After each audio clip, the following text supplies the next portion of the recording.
being a dude disguised as another dude.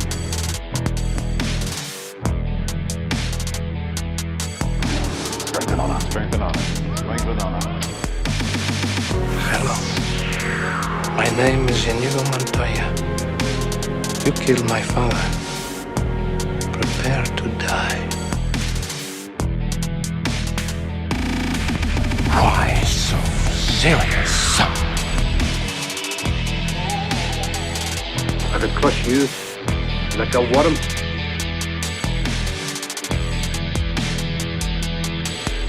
At my signal, unleash hell. Strength and honor, strength and honor, strength and honor. Do or do not. There is no try.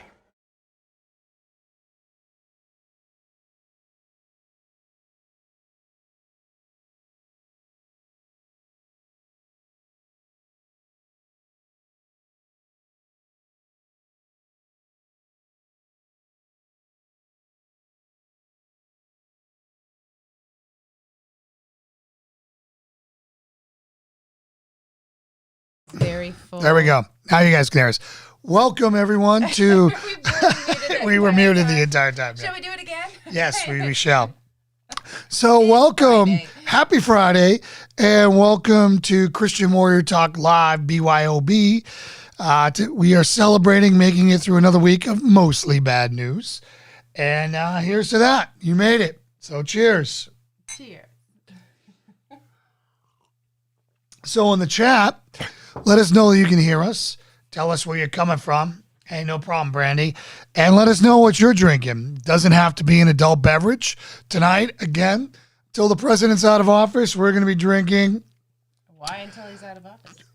Well, meaning until we run out or that. Say, But we will keep drinking it in memoriam.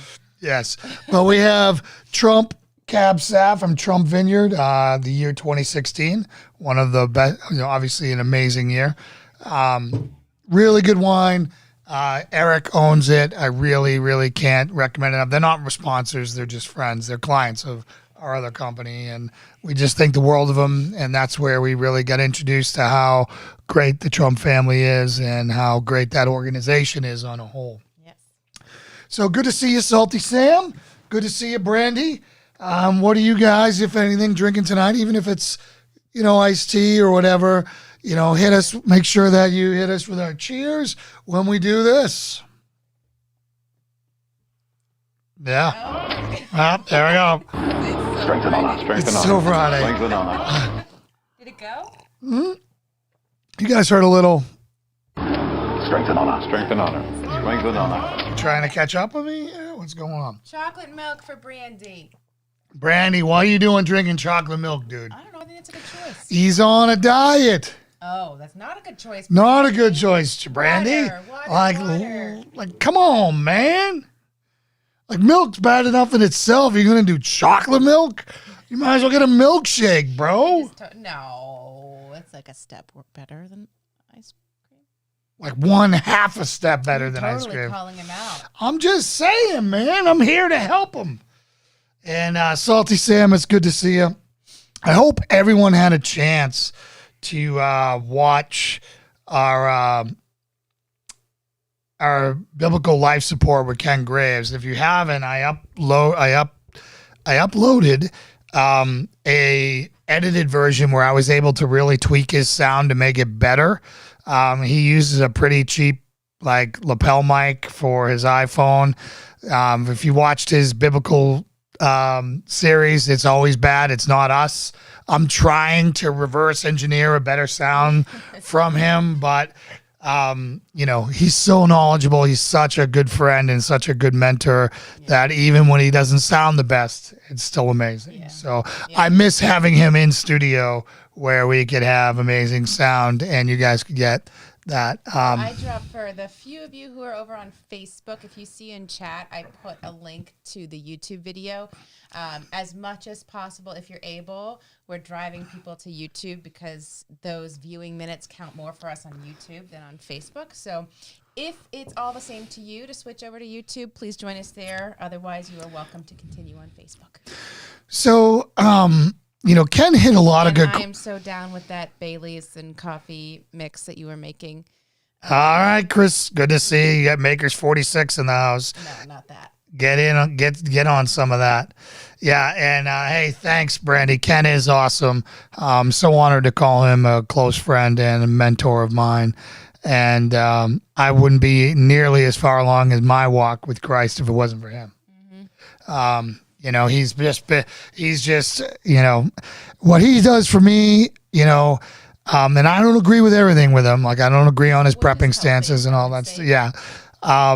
And all that. But I wanted to take some of what he does and, from the biblical side and then roll it in with my tactical side and just get everybody, as prepped as they possibly can to be defenders, protectors, and a champion for Christ in their lives, in their community, and in, a force for good. Yeah, I think it's a fantastic combination of someone who is so biblically literate, who's been invested their entire life and just so knowledgeable in that, with someone like you who's completely not afraid of asking questions that, I would come up as, someone who's shy and, especially, Ken, he's a kind of a presence, I would be just afraid to ask certain questions. And does this sound dumb, or does it make me seem like I really don't know anything about the Bible? And right. You just dive straight into it and you ask those questions.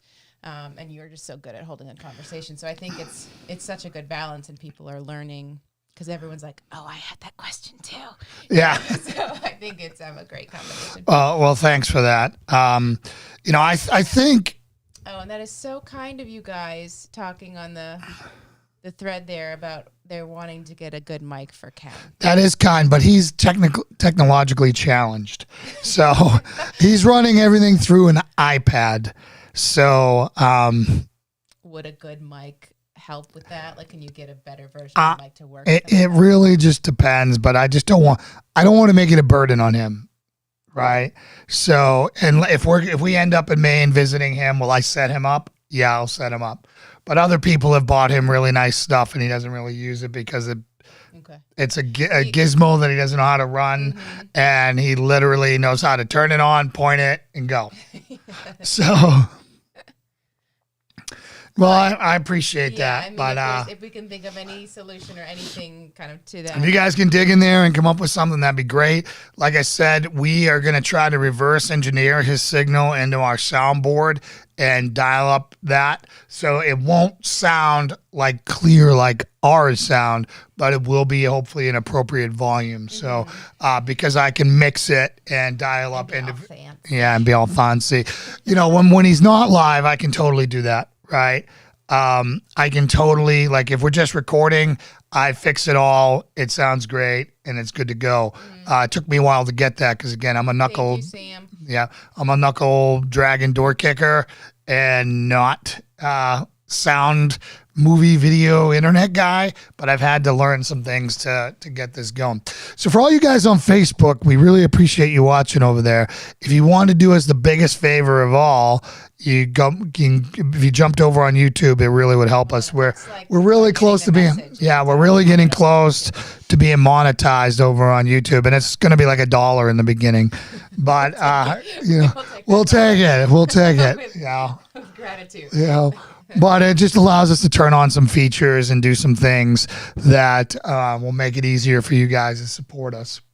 So I really wanted to focus on today. That's cool. I didn't realize it. So Chris Scott met Ken at a men's conference. That's where he's done some of his fantastic videos that you can find on YouTube. Yeah. Some of his gems that you can go find. Yeah. From his that's where I saw him over there, and I was like, that's the dude. Yep. But, we've got some exciting news on our front. Do you want to talk about it? Our trip? Yeah. Are you wanting to speak in final terms? I want to speak in final terms. I'll talk about the trip. We're scouting. We're scouting our next place. Lauren's birthday is coming up. I won't give the date over the internet. but Next week, someday. yeah, someday next week, someday soon. And My mic's a bit soft. Is it maybe just that I'm... Oh, no, hold on. No, I turned... How's that now? Okay. Talking. Test. Oh, Brandy. Brandy, you're the best. You just gave away OPSEC, so every hacker in the world could know that. Don't worry, I don't put it as any password. Leave it to the good old master at arms from the Navy to drop OPSEC in unsecured Facebook channel. Anyways, so everyone's birthdays on Facebook. So, anyways, going to- a salty Sam, is Lauren's mic any better? I turned her up some. I can turn her up some more if need to. I don't want to blow everybody out, so go in the middle somewhere. We are going next weekend. We are planning kind of a last-minute trip. We're leaving Friday, coming back Sunday, to the Gatlinburg area of Tennessee. Gonna go visit Dolly Parton land. And Dollywood. Yeah, I know. Right, no, but we were calling it Dolly World or something. Yeah, whatever. Split between Disney World and yeah, Hollywood. Yeah. No, it's Dollywood. So we're checking that area out. And I want to explain how we came up with that place. Moving there because we are also thinking that we're having to sell our house. Right. So selling the house is a financial thing and also a political and legal thing because Virginia is gone hopelessly blue. And as well as they have some pending legislation that'll make magazines over 12 a class 1 misdemeanor for each one. Well, I'm not down with conjugal visits, you guys. Yeah, exactly. I don't. So let's not make him a felon. So I don't want to be a felon like 100 times over, so we're bailing. On top of that, as you guys know, business has been tough, like it has been for most of you out there. And we took I ran the numbers. We took over a 90% hit to revenue this year. 90% decrease. That'll do revenue. it. That'll do it, right? So we're kind of cashing out on our house, taking our equity, and moving on down the road. Let me qualify this. That is if it's God's plan, because God squashed it over the summer.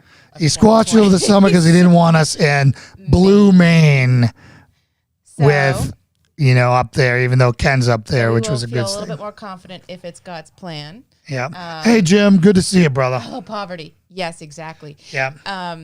We'll feel if we get more. We had a lot of action on the house the last time, but so if we get more qualified offers, if one comes through on the timeline that we hope it would or need it to, then we'll feel more confident that it's God's plan. If again it drags out and things, then we'll say, okay, we really just have to make it work here. But if it goes as we kind of expect it to or need it to money-wise, then we will be moving. Right. So what that does is, again, this is a tactical decision, right? We think, and again, I don't know for a fact, I'm not going to claim to be a prophet, but with as bad as the economy is and with people losing jobs and with them keeping COVID locked down and everything else going on, that eventually the banks are going to make people pay their mortgage, and which will cause people to foreclose, which will drive housing values down. So cashing out before that happens is huge, right? So again, if you're somebody who's on the bubble, I'm not a financial advisor. I'm just saying, what are the other options? We're leveraged because we had a year we had to float where we took a 90% hit to our pay. So if we did $600,000 last year, we got 60 this year, that for an example, or less. And so we could ride it out, make minimum payments, which go nowhere, and try to make this work. Or, while we have equity, over 150K of equity in our house, cash it out now, zero all that out, because if we don't, imagine if we carry that and the housing values go down to where now when we cash out, it's 20K or less or breaking even or loss, right? Now we don't get any benefit out of it. Our credit's destroyed. Everything's bad, and we don't get to reset. This way, we'll have to rent for a year or two because we're going to have to show revenue that can afford a house that we would do, which hopefully with, Patriot Crusader Mission and with our other company, Trident Shield, that things will catch back on. We're moving to another state where we think we'll have some growth opportunities there. Yeah. But not necessarily to the RV. We're still trying to see. Lawrence really poo-pooed the RVs. I'm kind of bummed. I'm the realist of the bunch. Have you guys figured that out yet? I have lived in the desert and pooped in a bag or in a wide mouth Gatorade bottle. So anything is better than that. Someone's gotten a little spoiled and wants like big yards and like castles to live in. All right. So speaking of spoiled, Mr. I must have my gym with me at all times is insisting on taking up a good portion of the RV with the gym. And anyways, it's tight fit. Fit. We have like 5 different uses for space and 3 areas of space in an RV. Right. So again, we'll figure that part out. But if we don't find anything, we'll be looking towards that. You vote castle, okay? I'm down with castle. I vote castle too. I've always wanted to live in a castle, but don't forget the unicorns. Exactly. But I feel like this is a wonderful time to plug Patreon when we're talking about how go for it. So if you want to support this program, you can support us by going to Patreon and being a subscriber there. Every little bit helps. I'm in the middle of changing the write-up. You get the same levels for everything. It's just people who want to donate 5 or 10 or 20 or 30 or whatever they want. We appreciate it all. Even if you don't do that, just you subscribing, liking, sharing, and commenting helps still, right? So again, the other way you can do it, and I'm so thankful for everybody who went over to the Apple Podcasts. We went from 5 reviews to 7. We're up to 16 reviews, and that really helps. That really helps with the one troll who gave us a 1 star and everyone else gave us 5s and really good write-ups. And we really appreciate the write-ups because we're using that to advertise the channel. So again, that's that. I'll show you some other stuff that we're doing later. Jim Nelms is asking about the VA gun laws. Yeah. So right now they have a pending gun law in Virginia that the Congress passed, the Senate hadn't, or the House passed, the Senate hasn't in this state, and they pushed it to this year, where basically having any magazine over the capacity of 12 rounds is a Class 1 misdemeanor. So it has not passed yet, but it has the potential to pass. And obviously with the leanings of the government influences that will be coming down on the state, they'll be more inclined. Right. So I want to talk about how we chose the place that we chose, the area that we're scouting. And again, it might not work. We might go there and it might be terrible. But I got on there and there's a website you want to look at when you're relocating. Right. And the website is bestplaces.net. All right. I bought a subscription to it. It's well worth it when you're scouting all over the place. And it allows you to compare a lot of different demographics, everything from weather, economy, housing value, and politics. They go back 16 years and they look at and they grade it based on how much of a saturated political point of view. So we are moving to the reddest of the red of the red. There isn't a color more red than the red place that we're moving to. It has been red. And that's where we're going.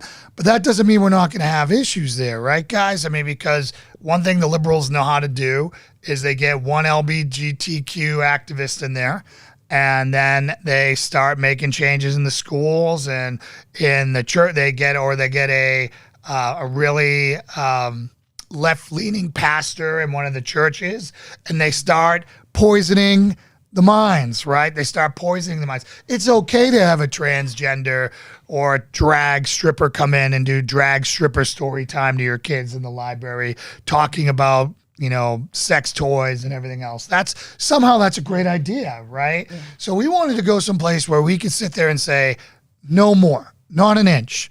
So, but that's going to take work, guys, right? That's going to be going to the school board meetings and all these zoning meetings and everything else and getting involved in your government to make sure that they're not sneaking stuff in because they want to flip those seats. That's how they did this. This last election let us know that we just can't show up and vote, right? Just showing up and vote doesn't work anymore, right? We got to fight for every inch of ground we have and not give it from our, from everything from the way the county's zoned to, to the way what they allow with homeless camps and everything else like that, to methadone clinics, to school board or to lesson plans and the curriculum that they're doing in their schools, everything.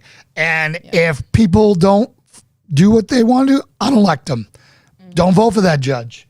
Don't vote for that, city councilor. Don't vote for that board of education. Yes. Don't vote. That's what we need to do for the next bit to recover from this. I don't know if we can hold this together. Yeah. So, I think some people think, oh, we need to move to the blue places to try to flip it red.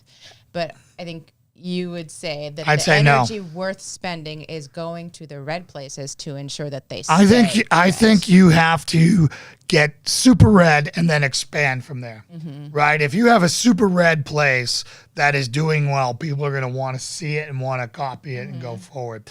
So I think that as you do that, and then you can, once you have your base, like we talked about the other day, of conservative principles, conservative values, where you're holding the line, then you can sit there and say, okay, what's the lowest hanging fruit? Let's move here.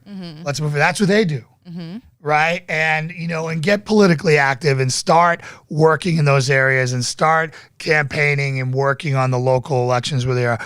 Virginia, in particular, just has too much to overcome with Nova being here. And it's just it's too hard to overcome all the power base that's up there. It's too attractive for them to come here. So if you can go to a place like Tennessee, Nashville's booming right now. Tennessee is booming. Everyone's going there and you can see that happening. Yeah. So again, getting on bestplaces.net and really drilling down, and saying, okay, is this the quality of life I want? And then you got to look at hospital care, like we talked about, making sure that there are jobs there, right? Like if things don't work out for our two professions, can I get a job somewhere to carry us? Cost of living where, if you're used to making 20, 30, 40K a year and you need to make 70 or 80 or 90 or 120, that ain't going to happen overnight. So again, you got to kind of figure out how you're going to fit in where you're at. And then I always, always, always recommend, even though it sucks, renting to get to know a space. Yeah, I certainly allows me to realize, oops, there was stuff here that I didn't know. Right, so you go in, you rent, you get the lay of the land. If we had just bought into buying in Maine. So Jim Nelm said Utah is about as red as it gets, and it's warm. They'll comment to me. And it's Mormon as well.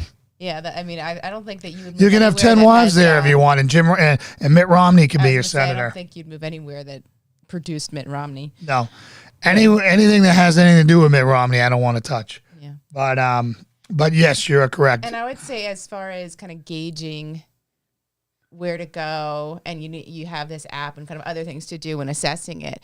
I know that one of the things that we always do is we start researching churches and start listening to sermons. And I think right now, especially, is such a good way to test the kind of the temperature of the town. If the pastor is speaking, how are they speaking about what happened with the election? Are they talking about it at all? Yeah. Are they talking about kind of both sides or leaning Democratic in how they speak about it? That's going to be a big red flag, because I would say, as the church goes, the town would go. Yeah. And so we've already done some homework on some cavalry chapels in the Gatlinburg area, and they were speaking out similar to how Ken speaks. Yeah, the election. Very in touch. Yeah, very reassuring. And the other thing that we started doing is we got on YouTube, and because, this is totally amazing. Just about any town out there are people who'll do drive-throughs, filming with the dash cams. You can get a feel for the town. You can look and see if it's run down. Cool. You can get a look at the population and see what they look like. Like I wish I had done that with Bangor, and I would have saw that there were rainbow flags every other corner. Yes. And it would have been and we would have figured something else out. But that wouldn't have given you the perception that right across the bridge was something else. But right, but at a minimum, it would have been okay. Place is not aligned with my values. I need to reconsider where we're going, or we need to pass on this place and wait for something further out in the woods or whatever. Those are really, really useful videos. Yeah. And it's really helped us get a feel for towns. I mean, and they tell you what road they're on. You can literally pull up a map and you're watching them and see them. And it's just phenomenal. And the other thing you do is you get on and you look at Google Maps and you pull up, satellite imagery and you zoom down and you see, is every other yard a junkyard? Right? When you start looking at land and you want to do land, a lot of these places, particularly, in the middle of nowhere, they just become dumping grounds for trash. Yep. And you don't want those to be your neighbors, right? You don't want that around you. So again, getting on there, hopping on the satellite and taking a look and seeing what's around you will let you know if you're wasting your time or not. Mm-hmm. So I have something else to cheers for, because this trip we're going on, baby free. Baby free. That's what I'm talking about. So, Strength and honor. Strength and honor. Cheers to that. Mama's taking a break.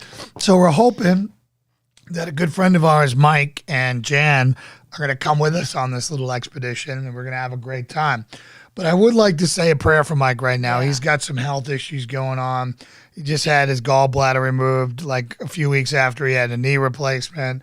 And, he's having a hard time right now. So, dear Heavenly Father, Lord, we ask you to be with Mike. We ask you to put your healing hands on him. We ask you to give the doctors and the nurses and the surgeons and everyone around him the knowledge to figure out what's going on with him, and that you just bring him peace and you relieve his pain and, get him back up on his feet. In Jesus' name we pray. Amen. Amen. So anyways, whether they come or not, we're going to have some fun. Yeah. Yeah. No wah Christians here. No wah Christians here. Just want mama. So just wah mama. he's hoping that without the baby, there's a little bit more hope that I'll actually we'll go have drink fun after 7. Yeah.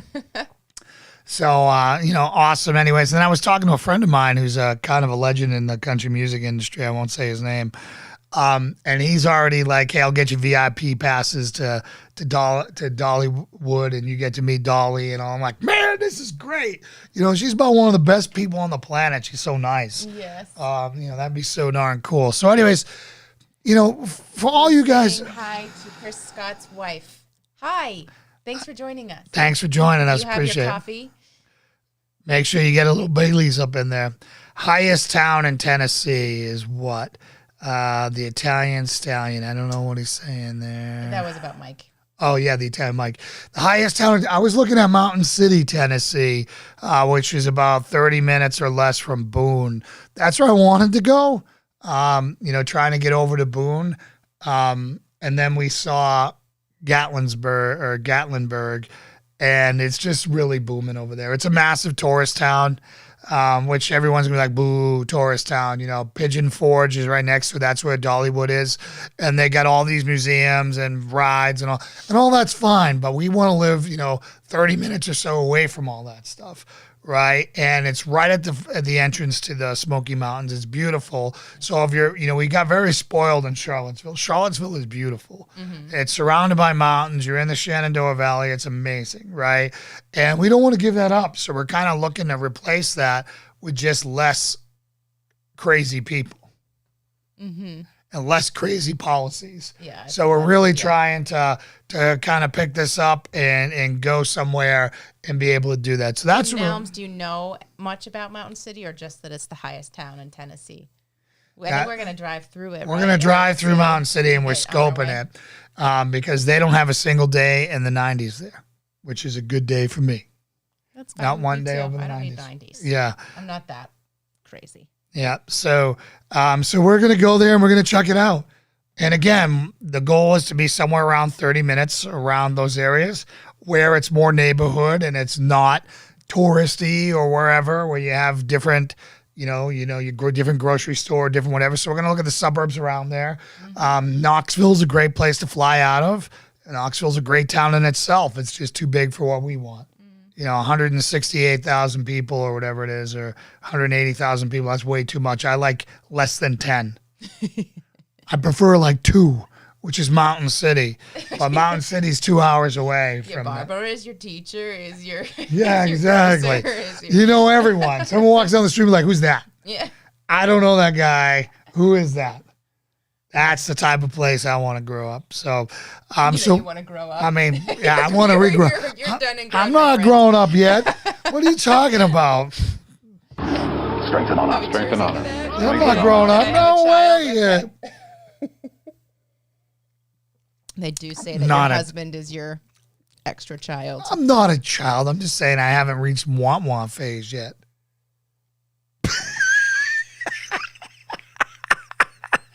You say to the person who you call Mama, Mama. Thank you.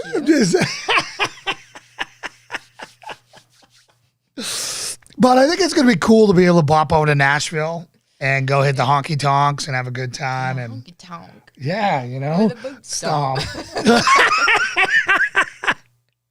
Yeah, Laura's got it all set. So Oh, we'll let you know how it goes. yeah. But we're super familiar with the area, beautiful and isolated, not much going on there, which isn't a bad. That's exact. You just described paradise, Jim Nelms. That you just described paradise. We just want, by having a tourist town there, we know we'll have a lot of restaurants. So, we'll be home having a great time. And if we want to go out and have a decent meal and a night on the town, we can. And it's not going to be like driving through the hood or an hour and a half away or any of that stuff. It's right there. So that's what we're hoping for. Again, yeah, man. Yeah. Honky tonks, man. I want to party with Toby Keith and crew. Yeah. I want to go there and be like, what up? He was all worried earlier that his Boston was going to scare people away and make them know that we're Northerners. Yeah, I'm like, they're all going to think I'm freaking liberal. And I'm going to be like, no. So what is your plan for when you go and introduce yourself to, can't remember, it was something about, you were putting the line in the sand about your opinion on Democrats. I can't remember exactly how you were going to frame it. I just said, hi, my name is Jason. I may sound like I'm from the North, but I want to live in a place where I don't never even see a Democrat again. There you go. Yep. So that's where I'm at. Is there any truth to the storm being upon us, internet going out for 10 days, POTUS flying around Air Force One, massive unrest plan, doubtful, but RJP Logan, it's all garbage, man. How much stuff has been wrong? And maybe that one's right, but I'm not giving anything any time of day. If I can't verify it, if Steve Bannon's not talking about it, if the Epoch Times or the Epic Times are not talking about it, I'm done. I'm not feeding any more garbage, special operation raids on, in Nancy Pelosi's office and, gun battles and war zones in Germany that just don't make any news. Or I'm just like, come on, man. Like the left-wing trolls that are taking us for a ride are taking stuff out of a Jason Bourne movie. It's really ridiculous. We lost. Right? It was stolen from us. We lost. They rubbed it in our face, and now we just got to deal with it. Freedom died the other day. America died the other day. Now, if we can give her a second life in 20, 40 years, maybe. Can we eventually break away and form a nation under God that lives for him, by him? I hope so, but I'm not optimistic at this point, so that's why I am I don't want to say retreating, but I'm consolidating my forces and my strength and my skills in a community that I agree with. And I recommend you all do that. Yeah, we got cheated. I got that. Yeah, I got that. But to answer RJP Logan's question there, you should still have preps, man. You should still have a minimum of 30 days preps to outlast any of that stuff, and 90 days preps ideally, and then after that you can go conquer 6 in a year and all that and come up with some plans. Yeah, it's all been wrong. We've all shared stuff we all regret. My big confession is I shared the WikiLeaks things about a month and a half ago, maybe more, thinking it was real. It came from a trusted source. It wasn't. It was real, but it was real from like 6 years ago or 5 years ago, whenever it was released. Yep. So I looked like a tool bag, and I'm like, that's it. I'm done. Unless somebody else, I'm going to hold on to it. I don't need to be first. I'm not some breaking news channel. I'm going to wait till someone else verifies it, and then I'll send it out. And I think at least if you realize that you've shared something that's shown to be not true, share a retraction. Don't just kind of slink away and be like, oh, maybe no one noticed. Yeah. Yeah. Own it and share what came out that showed you that it was not true, so that you can educate others at least. So let's talk about, we've been, for all of you guys who are not, who, watch the program, whatever. If you're a subscriber to this program, not a Patreon subscriber, those two, but just a subscriber on YouTube, you should be doing the 90-day Crucible with us. Now, no one's grading it, no one's doing whatever, but you're just missing out on some really good stuff. So let me show you what we've been doing over there as far as the Bible studies and the workouts and all that stuff. All right, so it looks, let me see if you guys can see if it's over there. Missed our intro. Yeah, I know we missed our intro. That's not it. Here we go. So here is, as soon as you become a subscriber, send us a message that you subscribed, and you get into the Patriot Crusader Mission only group here on Facebook, right? And then every day, if you look, we'll go to announcements here in our group. We put out we're on day, today was day 12, tomorrow is day 13. And in there, we put all of the content. So you'll notice here, day 12, faith. This is the Bible plan that we're on. And then if you scroll through the replies, you'll see people who went through that and what it said to them and how it felt with them and troubles that they're having. Then you'll go in here and you got a workout here, right? So you click on the workout and what you're supposed to do. It'll take you to the Patreon page, which I made public. And here you got it's day 12, Pole B, 90-day Crucible Challenge. You got your warm-up in here. You got your power station. You got your conditionings and so on. So it really, and then we go into the tactical side of it here, which is the tactics, which we've been doing mainly striking, boxing type stuff right now. And today's a footwork day. So again, it's everything that you need to do in here for that. And again, the main thing is you don't have to do what we're doing.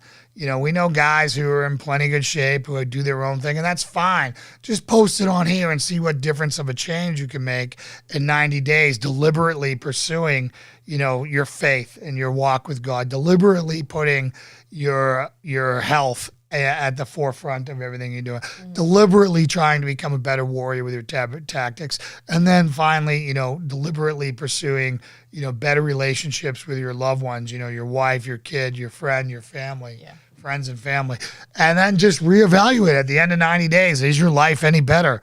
And with the certainty, I can say it will be if you did it. Yeah. Now, if you didn't do any of it, of course it's not gonna. But the main thing is you don't have to do our workouts. You don't have to do our Bible plans. You don't have to do anything. It's a community here where you can drop into the Bible section of it. We're talking like, man, I just had this thought on my faith journey today. I'm really struggling with this. And then the community comes to your aid. Well, actually, while you're still up, we have a question of where can I buy that shirt you're wearing? Not the one you're wearing, but that one. So, so actually, it wouldn't be the Trident Shield one. It would be, we have a PCM one that's the same. So here, if you go to this, let me drop this in here. So all of our swag that we have here that you can see, we got the polo shirts, we got the beanies. The great thing about all this stuff, it's all drop shipped. So you can get whatever color you want, whether it's black, blue, navy, red, whatever your gig is. They're all here. And Lauren's going to drop the link in there. I can do it right now, actually. There. All right. So you got it already? Mm-hmm. Okay.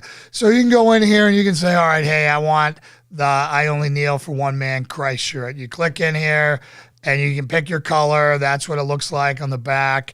All of our shirts are at least 3-sided, I think 4-sided, meaning they have a logo on the front, something on the back, an American flag, and another logo. Again, this is just ways to support the cause if you wanted to. So again, Lauren put it up there. I just really wanted to show you guys the store because we get a lot of questions. And we got trucker hats. We got our summer hat here. I'm designing a baseball hat right now. Heck, we even got Baby B looks awesome in her onesie here that we have. It was a little too big for her in the beginning, so it was a little whatever. But we got all kinds of colors. You can customize it any way you want. But I think that's the best one for B right there. Enjoy your Baileys. Hopefully, come back quickly. Autograph pictures, Brandy. I just not something I do, bro. I just don't have a printer. I don't have a shirt. I just autograph stuff. Maybe we'll get there at some point. I'm just not that big of a deal. I'm really not that big of a deal, but we appreciate it. Deal. So let's get us back on camera. Thanks, Lauren, for getting me dialed in there, or else I would have had that up the whole time. 6'4", 321. I need a size that can be seen from space. It goes all the way up to triple, quadruple X, I think, in there on those, Chris. So I think you can pretty much get whatever you want. That's why drop shipping is so good. So they print on demand. We don't carry inventory. You order it, somebody somewhere in North Carolina pulls it off a shelf, prints it, puts it in the mail, and sends it to you. So that's how it works. You are very big, Texas big. Yeah, you're Texas big, brother. Holy smokes. That's good. And then it looks like Jim Nelms had a question. What are the plans? I think you're asking about the Bible plans. We are working with the YouVersion Bible app and selecting plans that have been put in there that are relevant to our mission with the 90-day challenge. So this week, or just a couple of days ago, we started one titled Dangerous Prayers, which I think everyone's enjoying so far. About Lauren found this one. I want to give her full credit. That your prayers aren't lame. Are they doing what you need them to, what God wants them to, and are you opening yourself up to change? Right. So, and instead of doing it in the app, we do it on the Facebook page. Not because we wanted to keep it in-house in community, and we wanted other people as they come through later on. So just because you didn't start, we're on day 12, the beauty of the Crucible plan, Crucible challenge is that, in 6 months might be on your day one, and you'll be able to see stuff that other people learned from there and all that stuff. So Jim, if you want to join up, we can just ask to be a member of the Patriot Crusader Mission group, and just send us a message. And then if you want to follow along exactly kind of within the YouVersion app, we'll invite you to the plan that we're using. Otherwise, Jason just drops the readings themselves. Yeah, I put it right in there, and you can click on it, and it's all good to go. And then all you have to be is a subscriber to the YouTube channel or in the plan. We really just want to help. We really just want to help.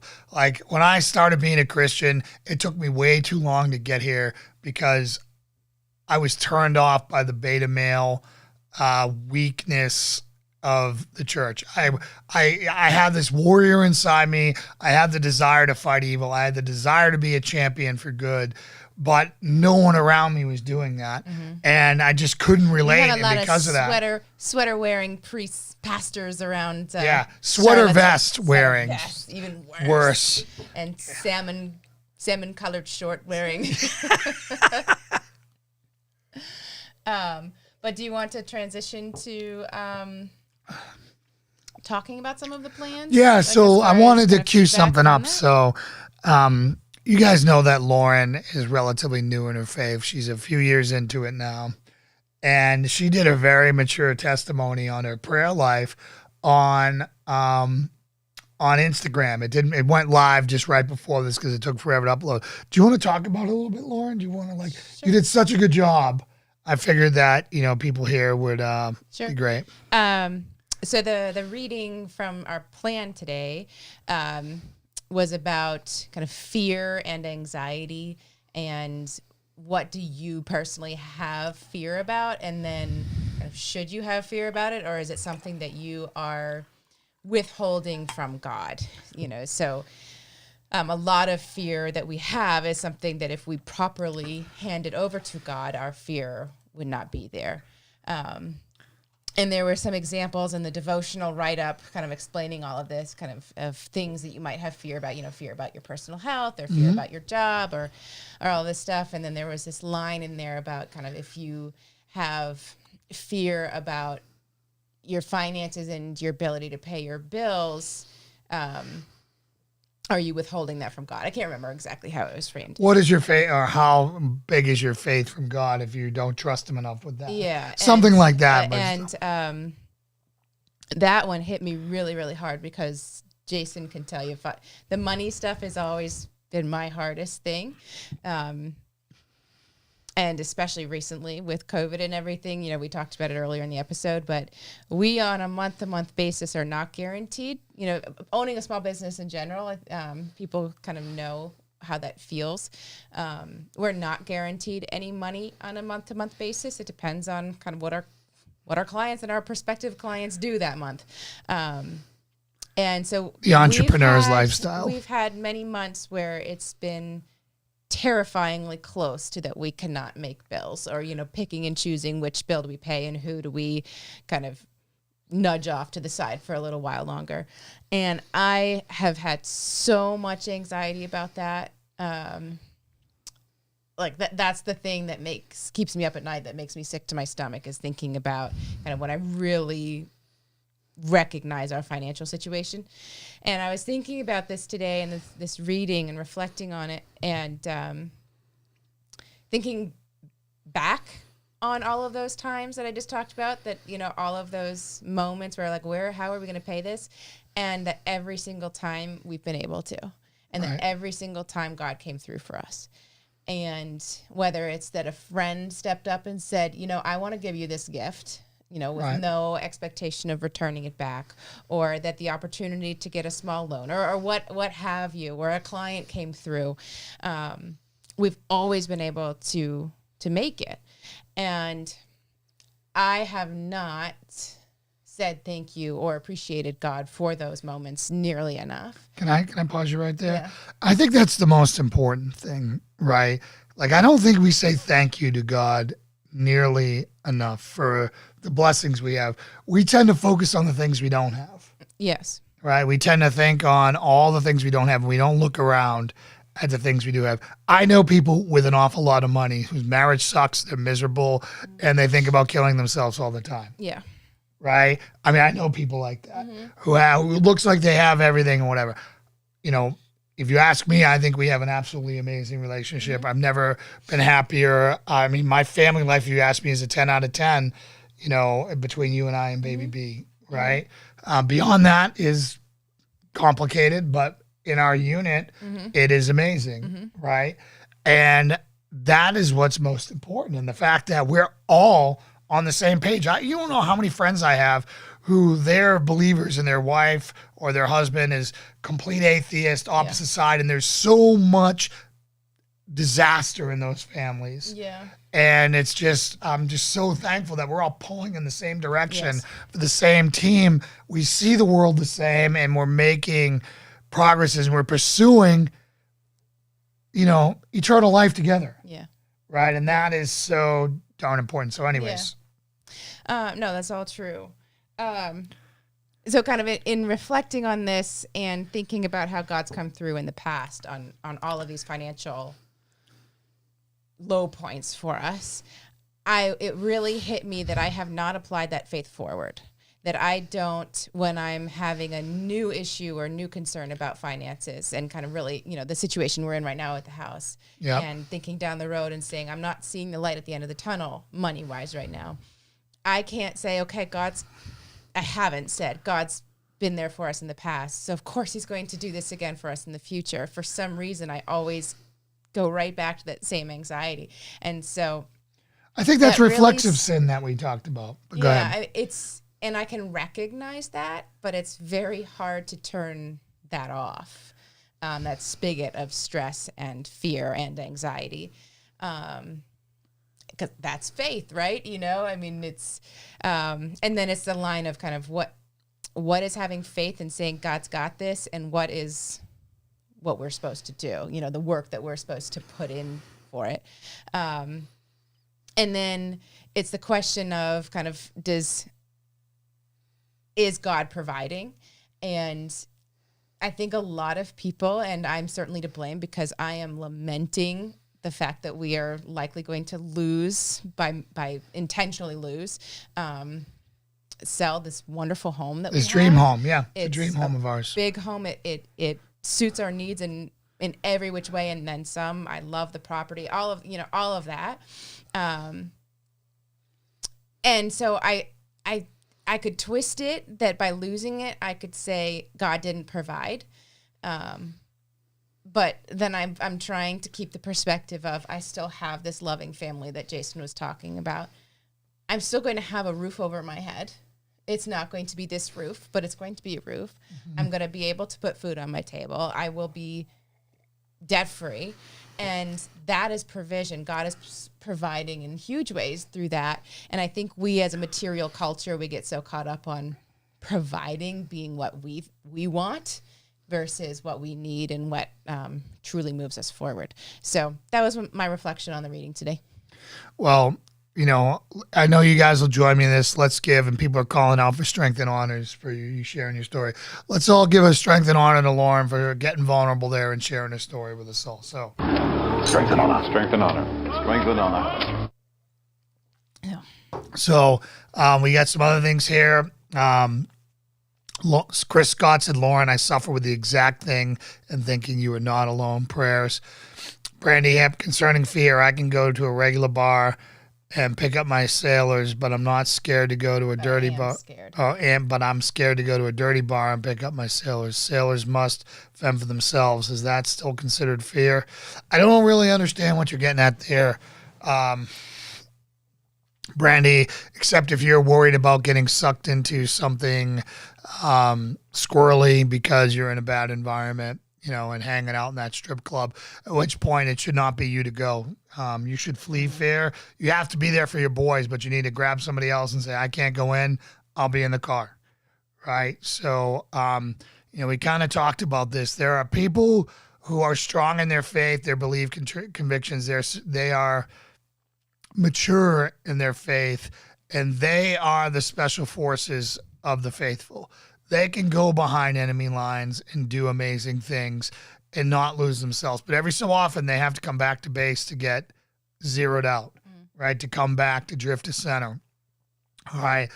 People who are on the edge or are new or are not that grounded or struggling with something should not be the ones to be going to do that, in my opinion. Okay. Now, there's some things that we need to talk about here. And faith forward, Lauren, really cool saying. So again, I think everyone got a lot out of what you said. So I think that's great. There's a balance though, right? You got to, one of my friends relies on God for everything, and God loves him because, I'll just say God loves him because God has provided for him. I think we have a duty to do everything in our power to not test God. Like when the devil tested Jesus and said, hey, go ahead, jump off this mountain and call the angels to catch you. And he said, don't test your God. Don't test God. Yeah. So again, I think we are supposed to do everything that we can, but we should not sin and not trust God that it's not going to work out. Now that's the part that we all have a hard time. So it's going into a fight and fearing dying going into a fight, right? It's going out every day and being terrified in everything you do that it's going to end poorly. And that's just a version of doing that every day with finances, right? So again, I think we have to do everything we can. You can't lay on your couch and say, God's got it. Right. Right. That would be sinning. That'd be lazy. Well, and that's how so I've had this kind of in another little piece of this dialogue that kind of went on in my mind today after this reading was I've struggled, we're kind of going back. We're going circular on selling the house in our effort last summer. And it was a plan that utterly failed. And I truly believe that God made it fail. It was not God's plan for us to be up in Virginia. And so have had a hard time reconciling whether we're pulling the plug on God again by saying, okay, we're getting tight on money. Here we go. Let's list it. We're out of here. And whether he brought us back and we need to double down and he would provide for us to stay. or whether that provision will come in a different form. So I think the plan of we'll list it, no harm, no foul, we'll list it, but we will not try to kick open the doors that shouldn't get kicked open. We're not going to kick open any doors. We're going to knock on doors and, they'll open or they won't. So there's a lot of different reasons why we did what we did last year, right? So on paper, a lot of them made an awful lot of sense. Mm-hmm. So in the beginning, we didn't know how bad COVID was going to be. We thought the COVID economy was going to collapse a lot sooner than it did. It's still going to happen. It's inevitable. Mm-hmm. And we wanted to be ahead of that, right? And everyone was telling us our house would sell in 45 days or less. Yeah. Literally 20 different, realtors coming through here. This house will sell and no problem. Mm-hmm. And then it didn't. All right. We wanted to get close to your family to try to start a relationship and grow a relationship there. So that was part two. Free daycare was part of that, but then we moved 2 hours away from them. Well, thank God we did. Where God brought us. Yeah. And then, again, I wanted to meet Ken. I wanted to learn from Ken. I wanted to do all those things. Mm-hmm. So again, there was a lot of signals and a lot of doors that were slammed in our face. We couldn't find anywhere to rent for the longest time. Everything was bad. Not the environment we did, but I, being a team guy, don't take no for an answer. And so I kicked open a door. That's part of my tenacity that's gotten me as far as I did in my life, to bodyguard guys who are worth $52 billion to achieve what I've done. And I haven't gotten really comfortable with including God into my decision matrix, right? My strength has been my ability to make a decision, turn my back on the past and go. Well, and also, and I've heard you've said it to me, and I've heard you say it to other people. We're used to making decisions as a party of one. Yeah. And if there was any other party that was against your plan, you're like, okay, see you later. I'm still going to do my plan. Yeah. And now you are very respectfully honoring your wife's opinion as part of it, which is not torture. Always.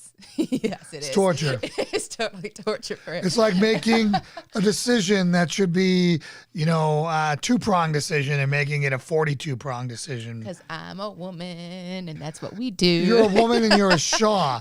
So, which is like taking a woman and multiplying it times 100, because like to just buy a dishwasher or a washer machine or a dryer takes 6 months to like microanalyze. It's a freaking dryer. It's a dryer. It's a dryer. Buy it. It'll work. At some point it'll break and you're good. Have a dryer. I have not been that bad about the appliances, but other things like, I don't know, where to move. Maybe. So anyways, and all this, I felt like I was forcing it the whole way. Mm-hmm. I knew I was forcing it the whole way.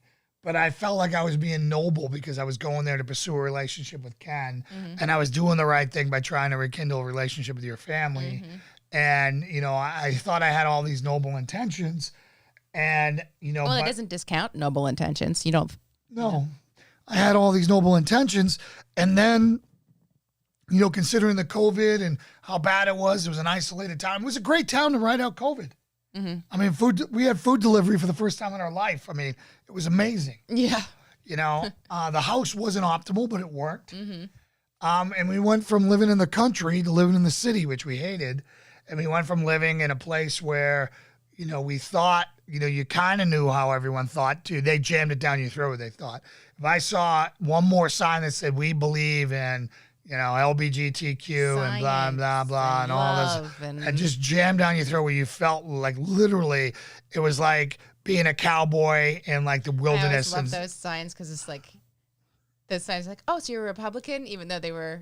Yeah. They were. Yeah, exactly. They were clearly, signaling that they were a Democrat, but it's like, we believe science is real. It's like, you do? That whole gender thing, and it's like, I think you guys are a little bit confused. So Chris brought up something. So Chris said, I feel like I'm being called back to California. Yes, California. Oh my God, dear Lord, Chris.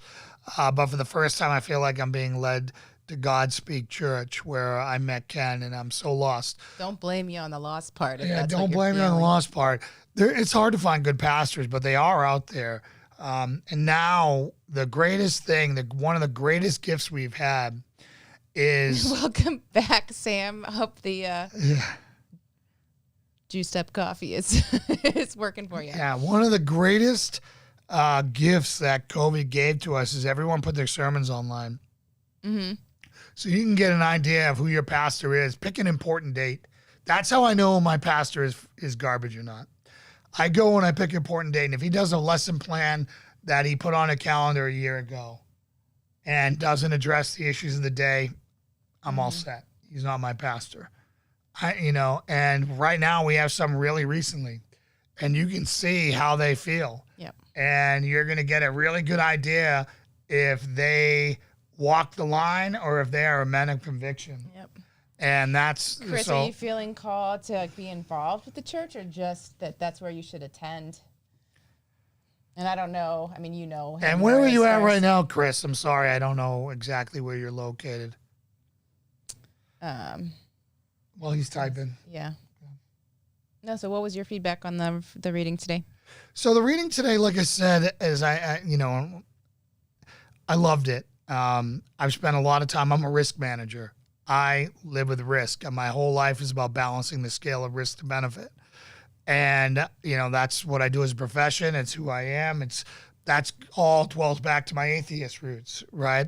So now being faith forward and living, with Jesus as my Lord and Savior, I get to look at that different. And again, I think it's, I am called. I've been blessed with a testimony, experience, knowledge, and strengths, and this life experience that I've had, even though it was all done in sin, right? To be who I am today. And I'm believed I'm supposed to use that for good. And I believe I'm supposed to use that going forward. Yeah. So, again, I feel like I have to work hard, right? Because people don't respect anybody who doesn't. Mm-hmm. If you just laid around and God gave you everything, everyone would be jealous of you and hate you. You could look at it that way. You know what I'm saying? That's human nature. It's legitimately human nature. If you're busting your butt. Who is that on to be jealous and to hate? That's on the person who's feeling that versus right. I'm just saying that people don't follow that. Yeah. No one will ever follow that. Yeah. No one will lead that. Everyone will be like, well, God loves him and is taking care of him, that and whatever. But I think what's happening with us, and I think that we've been suffering and we've been taken down to the wire, is that we haven't completely given over. Like we all still have that reflexive stress that you're talking about, the bills. And I think if we just say, hey, listen, we're going with God's plan. This is what we got to do. We got to be disciplined. We got to work hard. We got to do it, and then we'll work it out. Mm-hmm.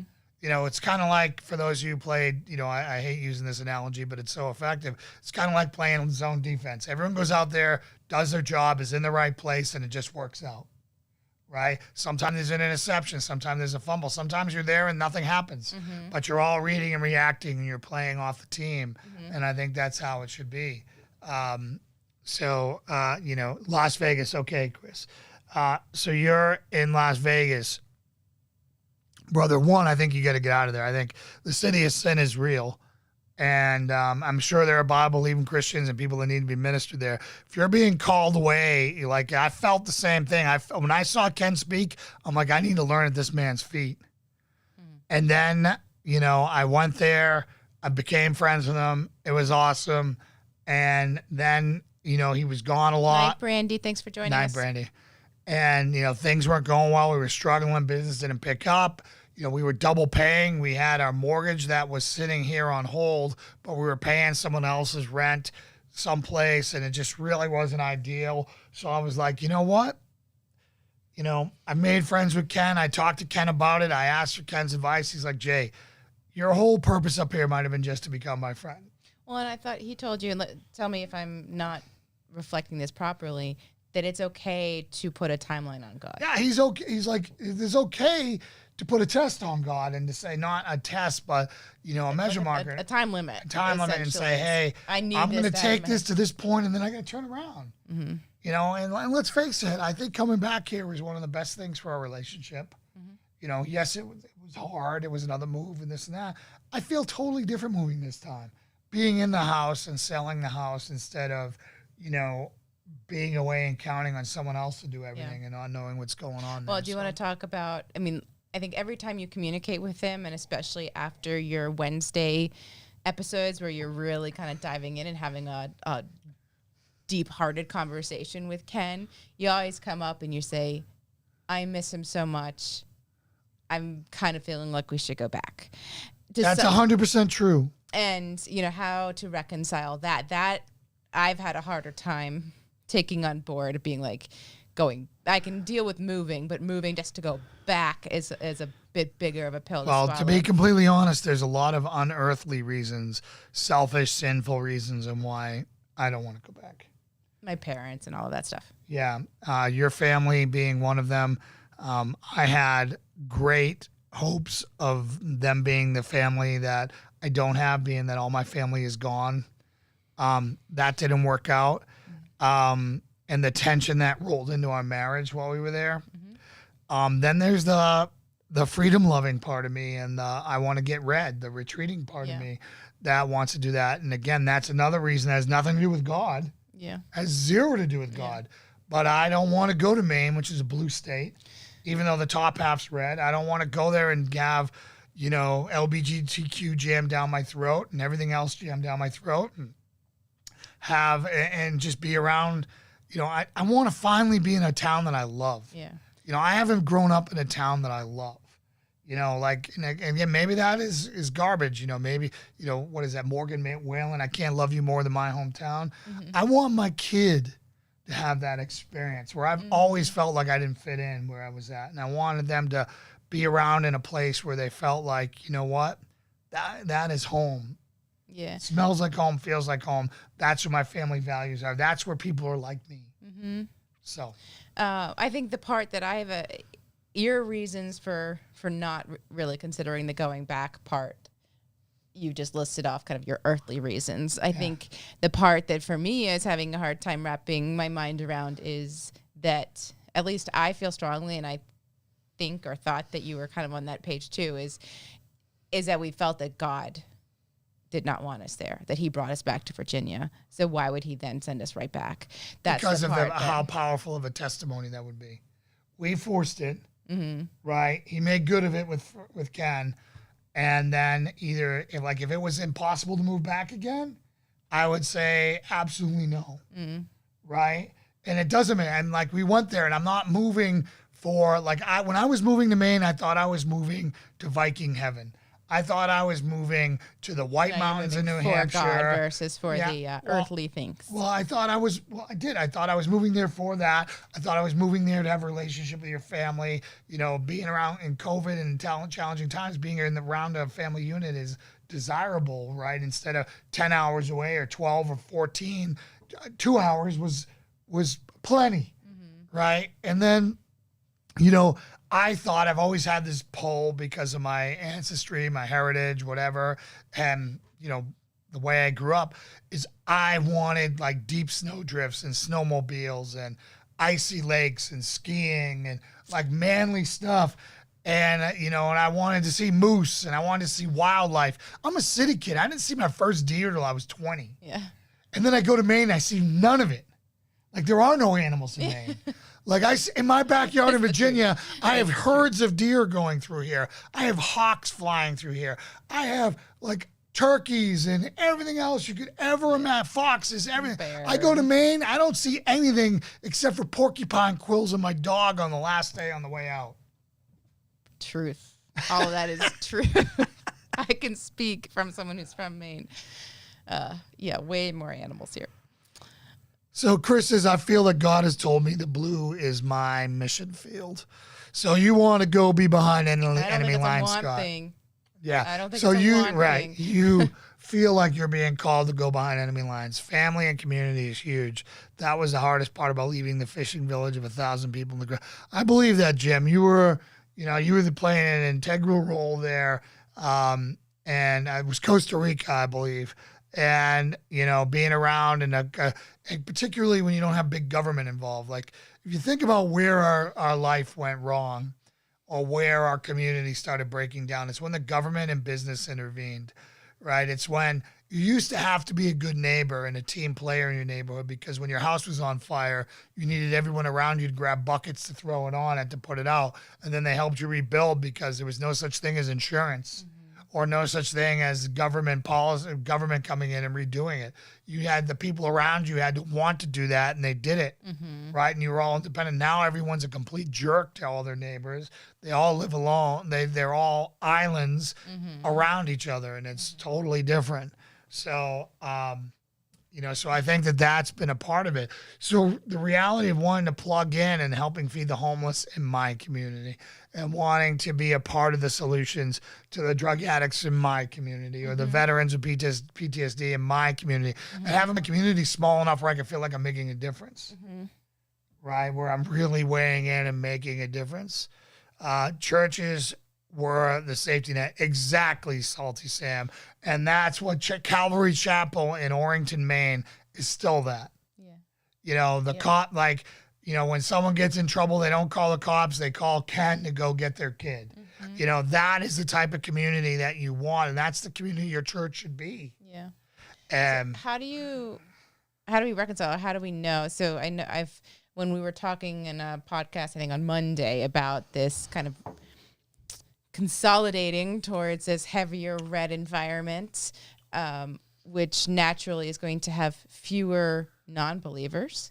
And there was the comment or I think it was actually during Ken's podcast, that we are called as Christians to go out amongst the non-believers and work with them and bring them to Christ. And, so we have Chris Scott saying, the blue is the mission field. Is there room for both of that? Are both of those plans okay? I think those. I think ultimately both go towards Christ, or I think they're all good, right? I think that everyone has a different skill set and a different job, right? I mean, you've got your snipers, and your snipers cover the guys who are doing the entry team, which are banging down the doors and the breachers and all that stuff. So everyone's got a specialization where they're supposed to fill in, and you're supposed to go do that. Pastor Rob McCoy is good to go. Yep. Yeah, that's the one. That's, so Thousand Oaks. That's the that's where he's talking about how to and we were in Thousand Oaks. I was just there visiting the memorial of the active shooter that was there a few years ago. It's a beautiful place. It's not for me. I can't stand that many people. California is absolutely amazing, but I don't want to be around that many people anymore. I think the kicker about following Jesus is it's not always about what we want. You're right, but that's hard to put aside a lot. I think it's about, are we supposed to be miserable? That's the question, right? So I think that some people feel called to minister in busy cities. They like the nightlife. That's who they are. That's part of where they are. They want to be in communities. They want to be in coffee shops. They want to be amongst people. And then there's other people who want to weigh in on the people who no one cares about. There is no bigger poverty than people who live outside of the city. Rural poverty has no infrastructure. Those people are living in shanties, right? And they have no education system. They have no one cares if they go to school. Right. Nobody knows anything. Right. So there's needs everywhere. Yes. And that's why I feel like you should go where you feel called and where you're happy. Now if God is calling you, deliberately calling you to go somewhere and you're ignoring him, Lynchburg,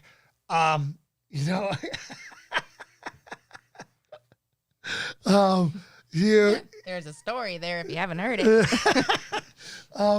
Then it's on you on what happens after that. So East Tennessee it is, Jay. That's what I'm really feeling like, Jim. But I'd be lying if I wasn't torn.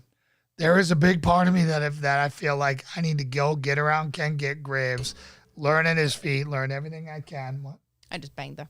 Yeah. And be there until it's no longer time to be there, and maybe that's where I end up my days. And maybe I'm a guy because I'm from the north that I have to be behind enemy lines, or maybe I'm not behind enemy lines, but I'm on the front, that river between Bangor and LGBTQ culture and Orrington, which is Americana and God and patriotism and everything that. Well, we were talking because Calvary Chapel with Ken, they have a discipleship program where Ken will take on someone who's interested in going out and doing this on their own, learning under him for a year and in a very intensive program. They travel with him to the men's conferences and things like that. And I know, so that's something that you've been very interested in. And I know that Ken would kind of welcome you into it. But we were talking, it's like, if we went back up there right now, you didn't think that right now would be the right time to join, because we need to get our businesses stable and things like that for you to be able to step away into that time. So maybe it's that time in the future that's the right time to go back up to me. It's possible. There's going to come a window of opportunity that I believe that when, that's 100% right there, Jim, without a doubt. I mean, he's like a tractor beam to me. Like I sit there, and even though I don't agree with everything he says, but I still admire the man and I respect the man.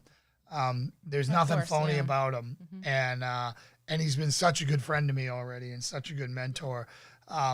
So I think there's going to come a time, what happens when we put up our house, and if it sells, we'll knock on doors in East Tennessee.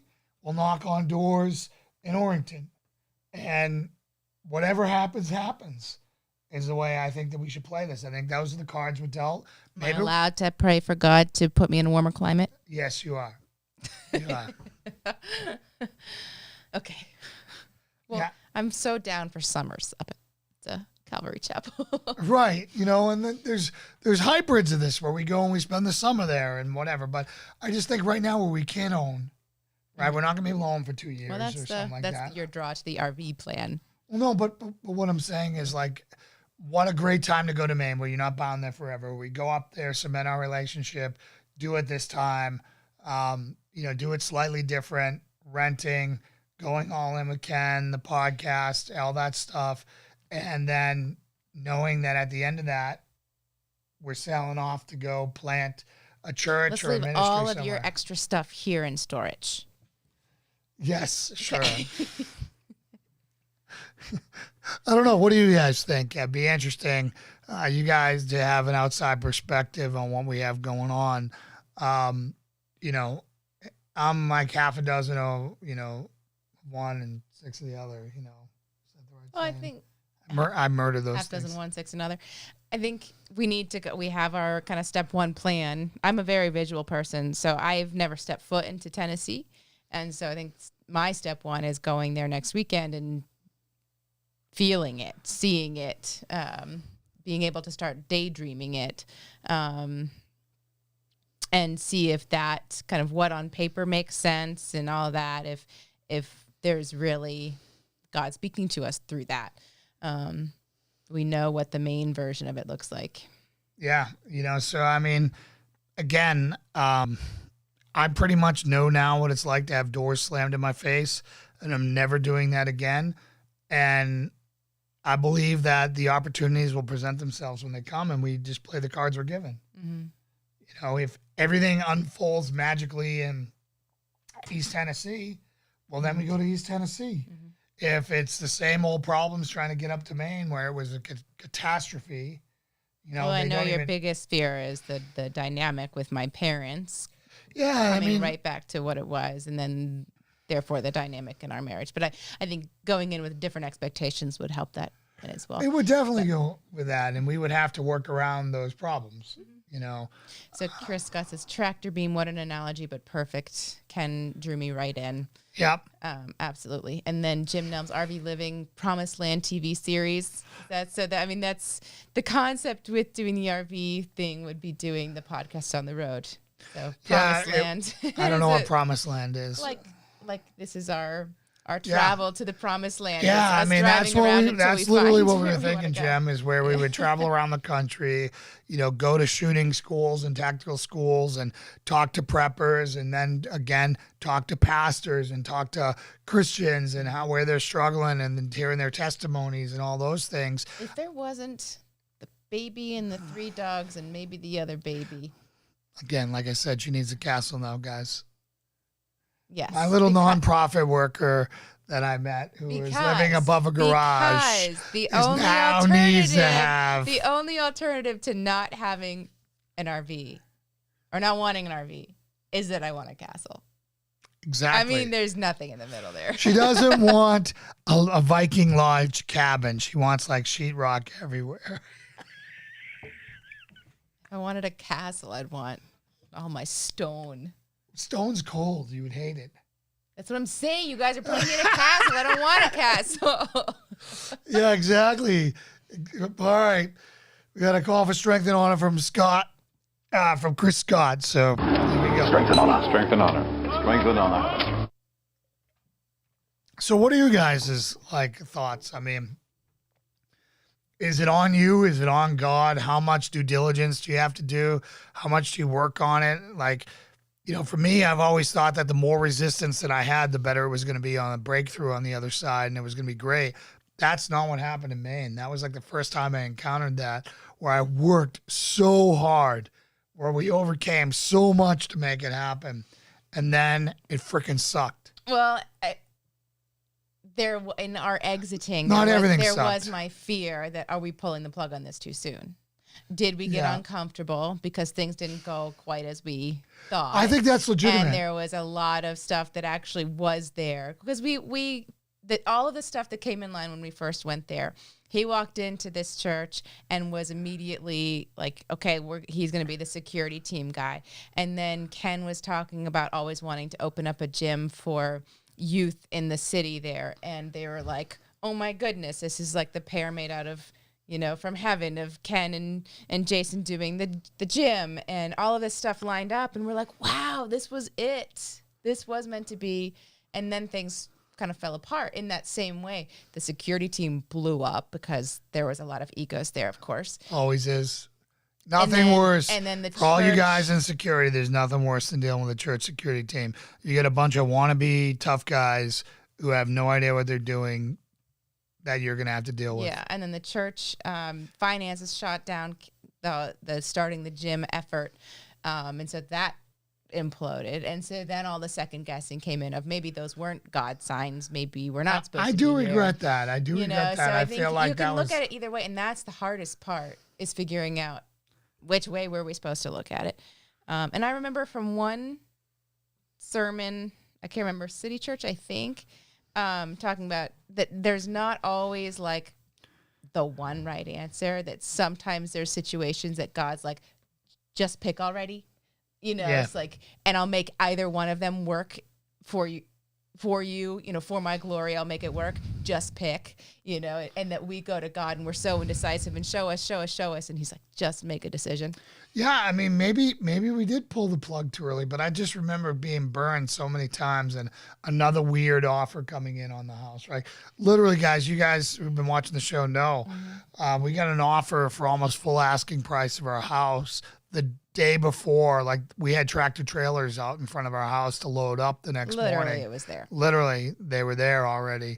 And it was a house contingent on sale and, an appraisal and all these other things. The house hadn't even been listed yet. And we're just like, there's no way we can do that, because this was like 2 weeks before the election. I didn't want to be moving because I thought Trump was going to win the landslide, which we all think he did, which I won't go down that road, and that the cities would be burning, and God knows my stuff was going to be shipped going through Philadelphia being looted. So I didn't want to deal with any of that.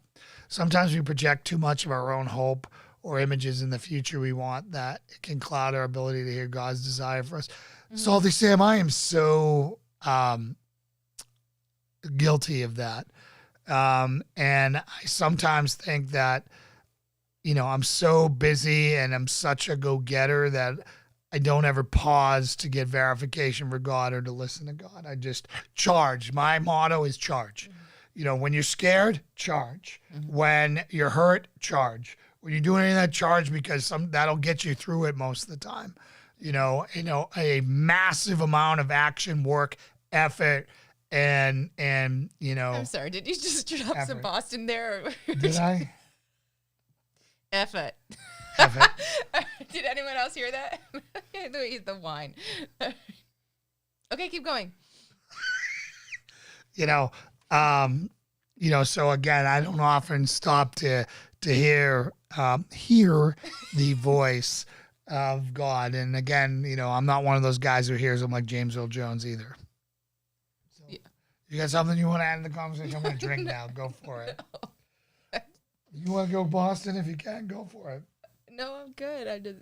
You want to drop your y'all? I hope you can. You want to drop? You want to drop your Tennesseans. y'all that you're so fond of? Y'all is the best word ever. We were talking about this earlier. It's so useful. So I've got no issue in embracing y'all as a Northerner. Yeah. Salty Sam said, guilty as charged, brother, way too many times myself. And and again, I think that's a collision of projection and other motivations versus God's plans, motivations, and, where you should be getting your confirmation and being afraid to hear no. Mm-hmm. I'll be honest. I mean, there's a part of me that's like, man, I might have been hearing no for Maine, and I just kept saying, no, that's just me being lazy. That's just me doubting things. And I might've been doing the wrong thing. Hearing no. Yeah. For Maine that we shouldn't have gone. Yeah. But it's the opposite now. Like my whole internal thing now, emotionally, I wanted Maine. Spiritually, I don't think I was supposed to go to Maine. Yeah. Now, emotionally, I don't want Maine outside of my friend there.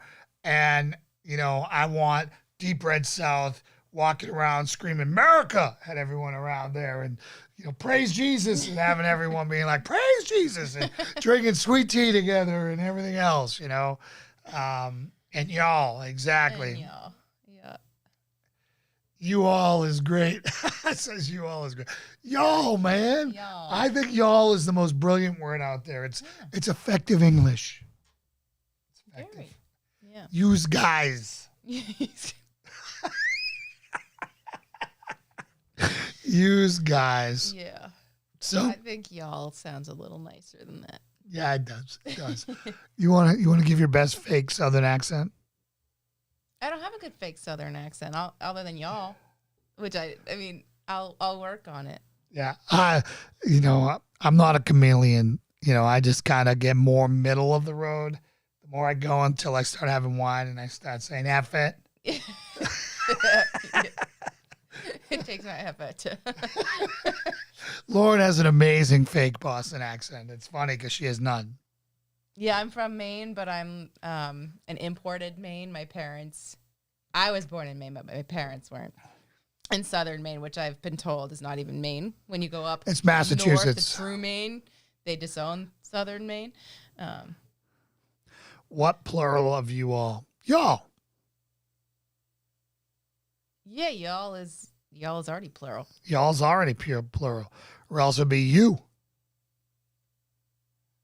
And so I think that's when the all y'all comes in. All y'all. So, but you wouldn't say y'all. Like I wouldn't be talking to all you. y'all. That's when you're really I've actually heard that like, a few times. I've had some y'all. I've had some drunk Southern girls in Panama City, Florida, in environments like where they're talking to crowds, and I've heard bars like all y'all need to go. Why would you say all y'all when you could say y'all need to go? All right. It's kind of like a double plural, right? Yeah, so that's basically a singular. A double redundant cancels it out. Oh, man, that's too deep for me. My GED can't handle that. My JED can't handle that. But we'll go with y'all. All y'all. It's fun to say. Yeah. All right. Well, I think we're going to wrap it up. Unless you guys have any questions or anything you want to cover. Again, I really want to thank everyone. Actually, you know what? Let me do this. Strength and honor. We got to call it. Right, strength and honor. Strength and honor. Strength and honor. But I want to thank some people, and I want to give some strength and honors to kill this glass. Mm-hmm. To the people who actually wrote these reviews, and I want to thank them. So, can I turn it on there? There we go.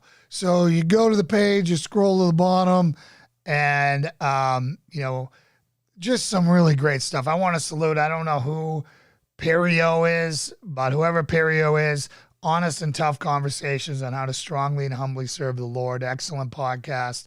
Honest conversations about the joys and the struggles of walking the Christian path and how to apply that to preparing yourself for facing the difficulties and dangers of this world.